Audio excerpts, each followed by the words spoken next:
Papa, Simon voudrait savoir ce que t'as fait de ses chaussures de Mais sport. je ne les ai pas vues, ces chaussures. Pourquoi diable saurais-je où sont les chaussures de Simon? T'en es sûr? Tu es son avocat ou quoi? Non, mais il est en train de faire sa valise, il m'a demandé de te Alors demander. dis-lui que je n'ai pas vu ses chaussures de jogging. Mais il les trouve pas. Qu'il fasse confiance à son nez. D'accord. Pourquoi il fait sa valise, au fait? Il part habiter ailleurs? Évidemment que non. On peut toujours rêver, hein. Il va faire un stage de maths cette semaine, tu le sais bien. Ah oui, ce stage à la campagne, c'est vrai. Comme c'est aventureux de sa part. Il y a des gens qui descendent les rapides en radeau et puis d'autres qui descendent des montagnes en rappel. Simon, lui, va parcourir le long et difficile chemin qui mène à l'équation simultanée. Enfin, débile. Tu sais, papa, ils vont probablement chanter des chansons toute la soirée autour du boulier électronique. Arrête. Il va réviser un peu ses mathématiques et vivre quelques jours une vie campagnarde et champêtre. Simon demande si tu lui prêtes ton costume de soirée. Mon costume de soirée? Oh, pourquoi pas? Ces quelques jours ne seront pas trop austères, apparemment. Ce sera des maths musicales. Dis donc, papa, Simon voudrait savoir où est sa brosse à dents. Je n'en sais rien, moi, où est passée sa brosse à dents. Dis-lui de regarder dans sa bouche. D'accord. Et Jenny, Oui, papa. tu vas dire à Simon que s'il a une chose à me demander, il vienne me le demander lui-même au lieu de t'expédier à travers toute la maison comme un yo-yo. Oui. Bonjour, monsieur Bonjour, Kelly. Nudge. Salut, Debbie, qu'est-ce que tu fais? Je prends mon petit déjeuner. Comment je vais m'en sortir, moi? Attends, je parie qu'il va prendre une pomme. Et moi, une banane.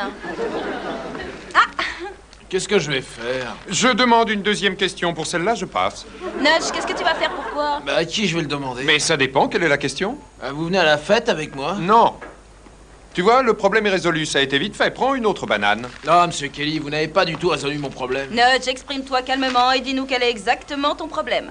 Mon cousin en a 21. 21 quoi? Déborah! Pardon? C'est l'anniversaire de ses 21 ans. Il fait une superbe fête et j'ai personne à emmener avec moi. Tu n'as qu'à y aller seul, quel est le problème?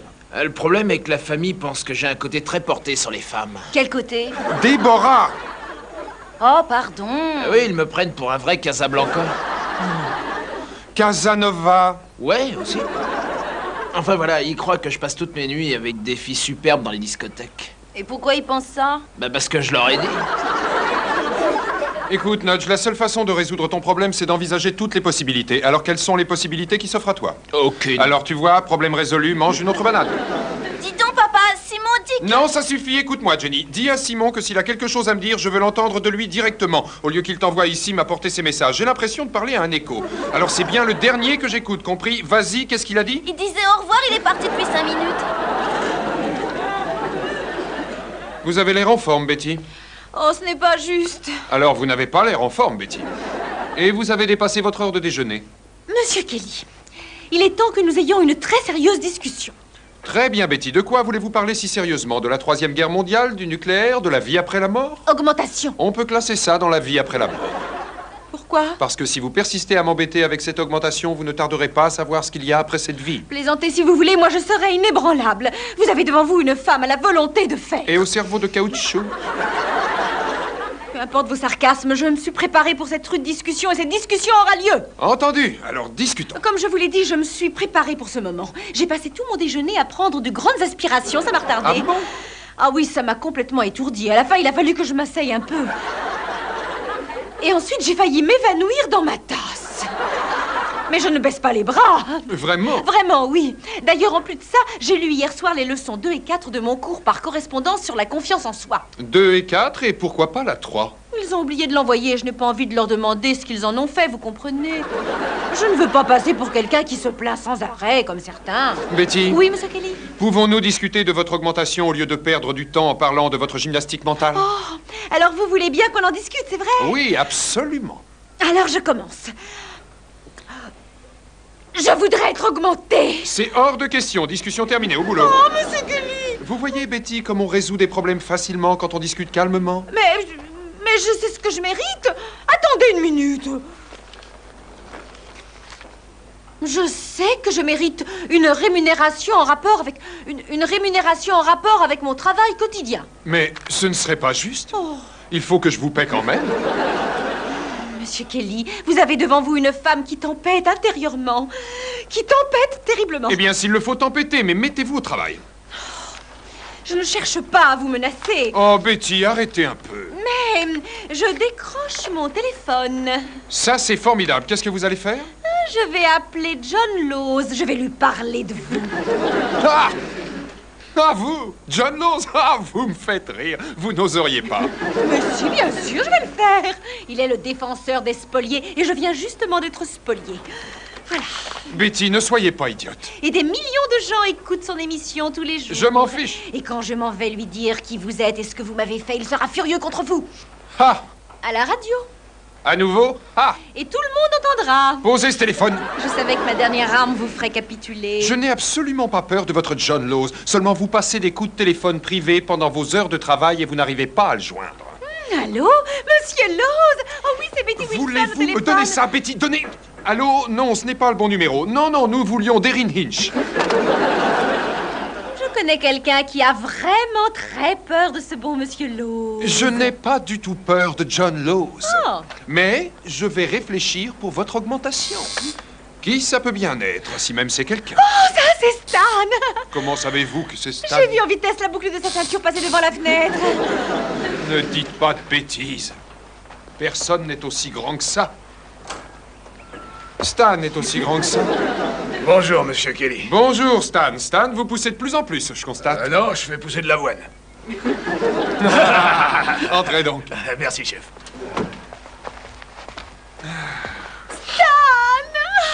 Elisabeth. Comment ça va?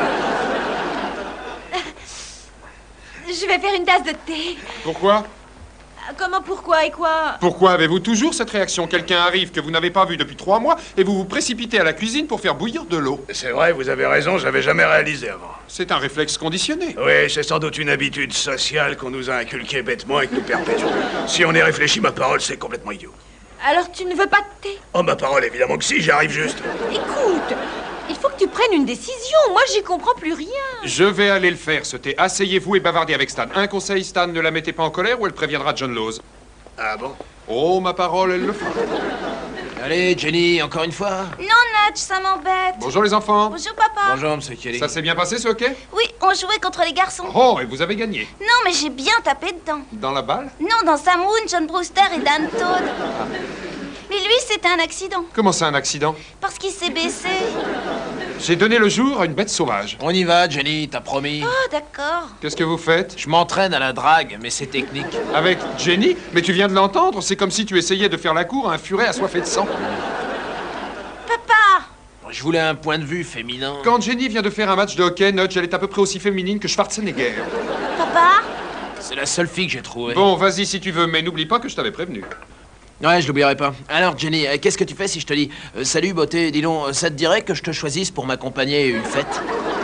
Je te donnerai un coup de crosse. Pourquoi? Parce que je donne toujours des coups de crosse aux garçons qui me parlent. Nudge, tu dois comprendre qu'à l'âge de Jenny, les garçons ne sont pas des êtres humains à part entière, ce sont des cibles à viser. Mais qu'est-ce que je vais faire? Ah, parce que tu es toujours torturé par cette soirée, pas de fille en vue. Je peux pas parler à une fille si Simon ne brise pas la glace. Donc tu as besoin seulement d'un bon démarrage, finalement. Ouais, d'ailleurs, j'ai préparé quelques amorces par écrit aujourd'hui. Oh, Nudge. Oh, s'il vous plaît, monsieur Kelly. Ah, très bien, je t'écoute, vas-y. Je vais vous les lire et puis vous allez me dire lesquels vous font battre le pouls le plus vite. Vous êtes prêts? Je suis prêt, tu peux commencer, Casablanca. D'accord. Salut, mon chou. Est-ce que je ne t'ai pas déjà vu quelque part, toi? Alors? Ça s'est déjà fait. Et votre pouls? Normal. Ah, très bien. Un autre. Eh, bébé, où étais-tu passé pendant toute ma vie? Nudge, tout ça est vieux comme le monde, tu n'as rien de plus original. Si, attendez, j'allais justement y arriver, mais je voulais pas vous exciter trop vite. Ah, merci. Non, de rien, il faut être prudent à votre âge. Jenny, apporte-moi ta crosse de J'arrête, hockey. j'arrête. Écoute, revenons à nos moutons. Ouais, vous allez voir. Maintenant, tenez-vous bien. Vous êtes prêts? Alors, attention. Vous allez aimer ça. C'est du très bon. Oh, je sais que vous aimerez. Tu vas le lire, oui? Est-ce que vous aimeriez venir à la pizzeria et me regarder manger une super suprême? Ça a été fantastique jusqu'à la fin. Et qu'est-ce qui s'est passé? Mon pouls s'est arrêté. Essaie de comprendre, ça manque de romantisme et de mystère. Tu ne peux pas être romantique et mystérieux, Nudge. Qu'est-ce que je raconte? Bien sûr que si. J'en avais un comme ça, mais j'ai pensé que c'était trop sentimental. Les filles aiment les choses sentimentales. Je vais vous le lire alors, voilà. Mais ne riez pas. Je ne rirai pas, juré. Écoutez, monsieur Kelly, ça fait maintenant de nombreux jours que je vous observe. Et un sentiment en particulier a pris place dans mon cœur. Pour l'amour du ciel, soyez à moi. Dis, papa, j'espère que tu vas pas te laisser avoir. Et pourquoi ça? T'es trop sentimental, il est trop vieux pour toi. Stan, tu te comportes d'une façon ridicule. Elisabeth, je pensais que nous étions d'accord là-dessus. Je te dis que c'est idiot. C'est pas idiot de faire ce qu'on doit faire. Qu'est-ce qui se passe? Ben, Stan et Betty discutent du bon vieux temps, c'est tout. Je dis que c'est ridicule et très vieux jeu. Non, Elisabeth, je ne pense pas. J'ai le sens des valeurs. Traite-moi de ridicule si tu Tu veux. es ridicule. Traite-moi de vieux jeu aussi si tu Tu veux. es vieux jeu. Est-ce que tu peux ne pas m'insulter comme ça, Elisabeth? C'est attendrissant de voir que vous vous entendez toujours bien. Qu'est-ce qui ne va pas? Stan a des idées ridicules, monsieur Kelly. J'ai le sens de l'honneur, monsieur, simplement. Oh, alors tu es ridiculement honorable. Quel est le problème? Stan refuse de rester passer la nuit chez moi parce que ma colocataire n'est pas là. Oui, nous n'aurons pas de chaperon. C'est pas grave, vous n'avez qu'à prendre la mère grand à la place. Nudge. Ouais? Rentre chez toi. Non. Elisabeth, je te respecte bien trop. Je veux pas compromettre ta réputation. Oh, ce n'est pas ce que tu disais quand on était au château d'eau. Chut, tais-toi. C'est parce que cette nuit-là, ma passion me tenait sous son emprise et que j'ai pas pu résister à ta beauté fatale. Oh, ça alors, c'est grandiose. Vous savez, Betty, si Stan n'est pas à l'aise dans votre appartement, cherchez donc une autre solution. Mais où pourrait-il habiter? Pourquoi pas dans un motel? Ma parole, ça risquerait de faire cher, non? Eh ben Je alors... sais, moi, c'est facile. Eh ben voilà, Nudge a trouvé. Quelle est ta solution, Nudge? Et il peut rester ici, la chambre de Simon est vide. Ça, c'est parfait. Et c'est pratique. C'est pas du tout ce à quoi je pensais. Moi, je voulais vous aider, c'est tout. Oh. Stan?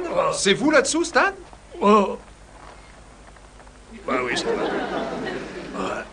Bonjour, monsieur Kelly. Ah, je suis rassuré. Pendant une minute, j'ai pensé qu'on avait mis une girafe dans le salon. Non, c'est que moi. Vous n'étiez pas censé dormir dans le lit de Simon? Oui, monsieur Kelly, mais... Non, dites Martin. D'accord, alors, monsieur Martin. Non. Non, Martin, c'est mon prénom. Ah, d'accord. Alors, Martin, monsieur... C'est une blague, Stan? Oui. Ah, très drôle. Ce qui se passe, c'est que le lit de Simon est trop court pour moi, vous voyez. Le canapé aussi est trop court. Oui, mais on l'accepte mieux, en fait, d'un canapé. Tout ça psychologique, d'ailleurs. Bonjour papa, bonjour Stan. Oh, bonjour, Debbie. Oh Stan, je voulais vous demander quelque chose. Ah, quoi donc? Voilà, je voulais savoir si vous n'étiez pas quelqu'un sur les épaules de quelqu'un d'autre. Non. Je voulais vérifier. J'aurais aimé que vous ne le soyez pas. Pas quoi? Pas si grand. Dis donc papa, tu peux me faire ma nappe? Oh, non, Jenny, j'ai pas le temps. Demande à Debbie. Non, je peux pas. Si, tu peux. Allez, va aider ta sœur. Papa, je suis nulle dans le domaine des nattes, je massacre. Ah, moi, je peux le faire, si vous voulez. C'est vrai? Vous avez appris à faire des nattes? Ah, je fais ça tout le temps quand je prépare les chevaux pour les foires, vous savez. En fait, je natte la crinière, la queue et la petite touffe qu'ils ont là devant sur le front. C'est très joli. Vous faites ça? Oui, ma parole. Alors, si vous pouvez coiffer Jenny. À tout de suite. Oh, est-ce qu'elle voudra une petite cloche en cuivre sur le côté de la tête? Je ne crois pas, non. Papa, c'est de Jenny dont vous parlez. Bonjour, monsieur Kelly. Bonjour, Nudge. Oh, le petit déjeuner n'est pas prêt encore? Oh, Nudge, je suis totalement désolé. Je ne voudrais vraiment pas gâcher ta journée. Monsieur Kelly, c'est pas mon genre de me plaindre, mais je dois dire que j'ai remarqué un très net relâchement dans le service depuis quelques semaines. Nudge, pourquoi tu vas pas essayer les voisins? Ils travaillent la nuit et ils prennent leur petit déjeuner à 5 heures. Moi, je me suis fixé comme règle de jamais manger avant de manger. Prends une pomme. J'en ai déjà pris une. Évidemment. Alors, tu as trouvé une fille? Non, enfin presque, c'était vraiment bien parti, et puis j'ai fait une erreur et ça a tout fichu par terre. Raconte-nous ça. Ah bien, j'ai vu une fille superbe devant le McDonald's, elle allait faire de l'aérobic. Ah ouais? Ouais, tu vois ce que je veux dire, elle portait un truc hyper moulant, elle avait des Oh, jambes. Nudge. Quoi? Dis pas ça devant les vieux. Oh, merci. De rien. Bref, je lui ai sorti un de mes textes là. Ah oui, lequel? Celui de Stan en fait. J'ai dit, je ne peux pas contrôler la passion que me procure votre futile beauté. Futile? Tu veux dire peut-être fatale beauté? C'est ça qui t'a perdu, mon pauvre Nudge. Non, non, pas du tout, mais elle n'allait pas suivre le cours d'aérobic, c'était celui de karaté. Et alors? Et alors, elle avait appris le coup du ciseau à 2 pieds. Elle t'a frappé, Nudge? Ma parole, ouais. Oh, où ça? Devant le McDonald's. Je crois que décidément, je trouverai pas de fille pour cette soirée d'anniversaire. Oh, ça devient insupportable, Debbie. Fais un geste pour sauver Nudge du déshonneur, veux-tu? Moi? Oui. Avec Nudge? Oui. Moi? Oui. D'accord. Oui. Pourquoi? Pourquoi pas? C'est une fille, il me semble. Ah ouais? Ah, j'avais jamais réalisé ça avant. Oh, attends. Qu'est-ce qu'il y a? Je crois que je vais m'évanouir. Tout ça est si romantique, Nudge. Mais Debbie est une copine, pas une fille. Nudge, tu veux un autre coup dans le McDonald's? Tu vas venir, oui ou non? Pourquoi pas, j'ai rien d'autre à faire. Ah, qu'est-ce que je vais mettre? Ah, je savais qu'elle allait demander ça. Moi, je mettrais un costume. Eh ben, moi non, comme ça, on sera différents. Dis donc, papa, Oui, Jenny, qu'est-ce qu'il y a? j'ai les joues coincées. Quoi? Stan a fait ma natte trop serrée, alors je peux plus bouger les joues. Mon Dieu, on dirait Coquille Saint-Yac de Chinatown. C'est pas drôle, Debbie, j'ai les yeux tout rétrécis, mes cheveux ont des bleus. Ça, c'est ce que j'appelle une belle natte. Ma parole, c'en est une. Stan, vous ne voyez pas que vous l'avez faite un peu trop tendue? Oh, c'est comme ça qu'on fait pour les cheveux. C'est une petite fille, vous savez, pas un cheval de labour. S'il vous plaît, emmenez-la et desserrez un peu tout ça. Bon, d'accord. Mais je vous préviens, hein, on ne gagnera pas le Grand Prix. Oh, Betty, le thé est bientôt prêt? Tout de suite. Ah, Stan! Merci beaucoup. Où est Betty? Elle est allée chez le coiffeur en vitesse. Elle en avait besoin? Je sais pas, on sort ce soir, alors elle a dit qu'il fallait qu'elle aille chez le coiffeur. Elle va peut-être leur demander d'enlever la roue. Ah, elle peut toujours demander, on a vu des miracles plus exceptionnels. Ça, c'est une bonne tasse de thé, Stan. Oh, ma parole, il y a une feuille de vigne dedans. Ah, une coutume paysanne, sans doute. Non, mais la fenêtre était ouverte et devant la abri. Ah. Il y a aussi une sauterelle dedans. Une quoi? C'est une blague. Ah, honnêtement, pendant une minute, j'ai cru... En fait, Martin, ça évite de remuer. Leurs petites jambes s'agitent frénétiquement quand elles entrent en contact avec l'eau chaude. Vous blaguez encore? Oui. Ah bon. Ne tapez pas trop fort, Stan. La machine est chargée. Je plaisante. Vous allez emmener Betty au restaurant? Oui, je l'emmène dans un de ces fameux restaurants où on met des chandelles. Il paraît que c'est bien. Oh, très romantique. Oh non, c'est surtout par économie, je veux pas payer l'électricité. Je suppose que vous allez discuter de mariage. Oh, je sais pas, j'en suis plus très sûr maintenant. Oh, Stan, qu'est-ce qui ne va pas? Eh bien, à vrai dire, c'est Betty, elle est plus la même. Elle ne l'a jamais été. Elle a jamais été quoi? La même. Oui. Elle est la même quoi? La même que tout le monde. Oui, mais elle a changé, vous savez. C'est la vie en ville qui l'a changé, c'est ça. Vous voyez, Martin, elle est devenue sophistiquée. Est-ce qu'on parle de la même Betty, Stan, celle qui est allée faire enlever la rouille de ses cheveux? Oui. Je crois que maintenant qu'elle habite en ville, un type simple comme moi ne l'intéresse plus. Ou aussi simple que moi. Écoutez, Lequel est-ce qu'il faut dire? je ne sais plus, Stan. Aussi simple que moi implique une comparaison, alors que simple comme moi implique... Oh non, c'est bien simple comme moi que je veux dire. Ah, vraiment? Oui, ma parole. Je Ah. crois. Stan, de quoi parlions-nous? Du fait que j'annule le mariage. Vous ne pouvez pas faire ça. Ah si, je le peux, j'ai pris ma décision, Martin. Elle mérite mieux que moi. Et si elle ne trouve Elle pas... restera avec vous. Je lui rends sa liberté, Martin. Vous n'avez pas le droit, vous allez lui briser le cœur, et puis aussi... Et puis aussi quoi? Je ne veux pas la garder toujours. Non, là je plaisante, bien sûr. Vous avez besoin tous les deux de refaire connaissance. Sortez tous les deux ce soir, dînez aux chandelles. Soyez économes mais romantiques. Explorez-vous à nouveau. Comme vous y allez... Non, je parlais au sens figuré. Amusez-vous, mais surtout, Stan, n'annulez pas le mariage. Prenez votre décision demain. D'accord. Si vous pensez que c'est mieux... Oui, sortez, passez une bonne soirée, comme tout le monde. Qui ça? Mais tout le monde. Regardez, Debbie et Nudge vont à une soirée d'anniversaire. Betty et vous allez au restaurant. Jenny et moi... Eh bien, Jenny et moi, nous... Qu'est-ce qu'il y a à la télévision? Merci pour cette délicieuse soirée, Nudge. C'était vraiment sympa. Là, tu peux fermer la clé, je passerai par derrière. D'accord. Oh, je me suis vraiment bien amusée. Oh, c'est vrai? Ouais, tu sais, quand Simon n'est pas là, tu es très drôle. Je fais ce que je peux. Merci encore, Nudge.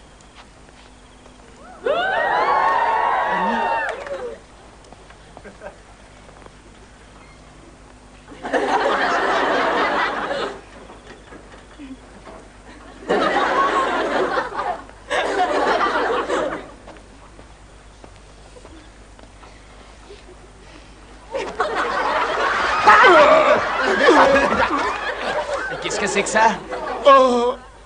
C'est seulement toi, Oh, Nudge. c'est seulement vous, Stan? Et qu'est-ce que vous faites sur le canapé? Je vous croyais chez Simon? Non, en plus, c'est Betty qui est dans sa chambre. Elle a dû dormir ici. Tu sais, hier soir, on est allé au restaurant. Elle a bu quelques verres et il a fallu qu'elle reste ici. Elle pouvait pas conduire? Elle pouvait même pas marcher. Stan, je sais pas quoi faire. À propos de quoi? D'habitude, quand j'ai un problème, j'en parle à Monsieur Kelly. Mais là, je peux pas. Eh ben, dis-moi, quel est le problème? Bah, je suis amoureux de Debbie. Tu en es sûr? Je sais pas, comment on sait ces choses-là? Elle vient de m'embrasser. Ça veut pas dire que tu l'aimes. Qu'est-ce qui veut dire qu'on aime quelqu'un? Eh bien, on sait qu'on aime une femme et qu'elle vous aime quand elle sort avec vous par une nuit glacée sous la pluie battante, quand on a de l'eau jusqu'aux chevilles et qu'elle vous aide à soigner un ado. Est-ce que Debbie ferait ça? En tout cas, moi je le ferai pas. Ou alors, quand elle reste avec toi, épaule contre épaule, à battre les buissons enflammés avec un sac de jus de trempé. Oh, Debbie ferait pas ça. Et pourquoi? Elle pourrait se casser un ongle. Est-ce qu'il n'y a pas un autre moyen pour savoir, sans buisson, en feu, inondation Attends, quand on a envie de s'asseoir côte à côte dans le soir, après une rude journée, et de regarder le soleil se coucher sur les champs, ou dans ton cas sur les feux rouges, et qu'on sait que c'est avec elle qu'on a envie de passer le reste de sa vie. Comme Betty et vous, en somme. Oui, c'est vrai, comme nous. Oh, Nage, t'es toujours là? De quoi est-ce que tout le monde parle? Elisabeth, il y a quelque chose que je veux que tu saches. Je t'aime. Je sais. Tu aurais pu me le dire. Déborah, il y a quelque chose que je veux que tu saches. Je ne t'aime pas. Je sais. Bon, je suis bien content qu'on ait tout réglé. Maintenant, débarrassez le plancher et laissez-moi dormir.